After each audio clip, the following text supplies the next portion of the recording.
មកមើលអាវុធមហាប្រឡ័យរបស់លោកពូទីនវិញម្ដងដោយរុស្ស៊ីអង្រួនពិភពលោកដោយប្រកាសថាសន្តាទី2ឬមីស៊ីល IS សាមញ្ញសាក់លបងដោយជោគជ័យហើយគេហៅទំព័រ Reuters នៅថ្ងៃទី12ឧសភាបានឲ្យដឹងថាមេបញ្ជាការកងកម្លាំងមីស៊ីយុទ្ធសាស្ត្ររបស់រុស្ស៊ីលោកស៊ីហ្គេខារ៉េខៃអតបានរាយការណ៍ជូនប្រធានាធិបតីលោក Vladimir Putin ពីភាពជោគជ័យនៃការបាញ់សាក់លបងមីស៊ីប្លង់អន្តរជាតិ AS-28 សាមាការបាញ់សាក់លបងនេះត្រូវបានចាត់ទុកជាចំណុចរបត់ដ៏សំខាន់មួយសម្រាប់កម្មវិធីអាវុធយុទ្ធសាស្ត្ររបស់រុស្ស៊ីដែលកន្លងមកធ្លាប់ត្រូវបានរៀបរៀងដោយការពន្យាពេលនិងបរាជ័យបច្ចេកទេសជាច្រើនដងលោកពូទីនបានប្រកាសភ្លាមៗថារុស្ស៊ីគ្រោងនឹងដាក់ឲ្យមីស៊ីដ៏មហិមានេះចូលទៅក្នុងបេសកកម្មយាមការប្រយុទ្ធជាផ្លូវការនៅមុនដំណាច់ឆ្នាំ2026នេះតែម្ដងមុននឹងទទួលបានភាពជោគជ័យនាពេលនេះមីស៊ីដែលលោកខាងលិចដាក់រហស្សនាមថាសន្តា2នេះបានឆ្លងកាត់ឧបសគ្គដ៏ធំជាច្រើនឆ្នាំការសាកល្បងដោយជោគជ័យដែលត្រូវបានបញ្ជាក់កាលពីពេលមុនគឺមានតែម្ដងគត់កាលពីខែមេសាឆ្នាំ2022ប៉ុន្តែចាប់តាំងពីពេលនោះមកកម្មវិធីនេះបានជួបប្រទះនូវការបរាជ័យជាបន្តបន្ទាប់រួមមានការផ្ទុះឆេះយ៉ាងសន្ធោសន្ធៅនៅក្នុងរណ្ដៅបាញ់នៅមជ្ឈមណ្ឌល Placetic កាលពីខែកញ្ញាឆ្នាំ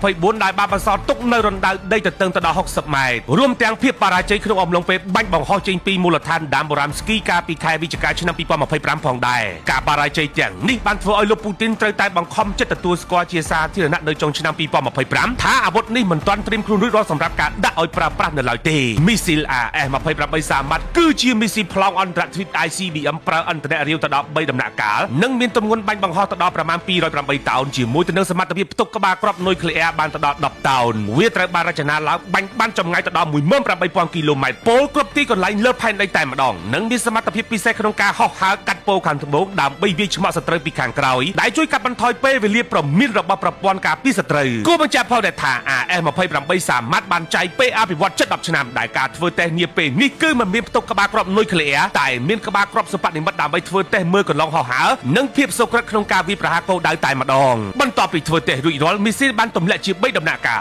ឬដោះដងខ្លួនចេញម្ដងមួយបន្ទាប់ពីបាញ់ចេញពីដីបានប៉ុន្មាននាទីម៉ាស៊ីនធំផ្នែកខាងក្រោមដែលអកអន្តរនឹងត្រូវដាច់ចេញពីដងខ្លួនហើយធ្លាក់មកចុះដីវិញផ្នែកបន្តបន្ទាប់នឹងឆេះបញ្ឆេះដើម្បីរុញមីស៊ីលឲ្យឡើងទៅដល់កម្ពស់ខ្ពស់ផុតបរិយាកាសផែនដីរួចក៏ផ្ដាច់ខ្លួនធ្លាក់ចោលបន្តបន្ទាប់គ្នាហើយនៅសល់តែក្បាលគ្រាប់ឬផ្នែកខាងលើបំផុតប៉ុណ្ណោះដែលហោះទៅដល់គោលដៅទោះបីជាមានការប្រកាសពីភាពជោគជ័យនាពេលនេះក៏ដោយប៉ុន្តែអ្នកវិភាគឯករាជ្យនិងអ្នកស្រាវជ្រាវអាវុធនុយក្លេអ៊ែរលោកប៉ាវ៉ែល ផតវិកនៅតែបង្ហាញការសង្ស័យថាតើ AS-28 សាមាត់ពិតជាអាចដាក់ឲ្យប្រើប្រាស់ពេញនៅឆ្នាំ2026មែនដែរឬអត់ដោយសារតែប្រវត្តិសាស្ត្ររបស់ដែលពោពេញទៅដោយបញ្ហាបច្ចេកទេសដ៏ស្មុគស្មាញនាពេលកន្លងមកខ្ញុំសំអាងវណ្ណៈ True Insiderរីករាយ Mid Year Big Promotion ពីបូរី Mekongland ការផ្ដល់ជូនដ៏អស្ចារ្យមិនធ្លាប់មានពីមុនមកទិញវីឡាភ្លុកឥឡូវនេះលោកអ្នកនឹងទទួលបានរថយន្តអគ្គិសនី Jetor T1 PHEV ភ្លាមសម្រាប់ព័ត៌មានលម្អិតបន្ថែមសូមទំនាក់ទំនងមកកាន់លេខទូរស័ព្ទ061 955 999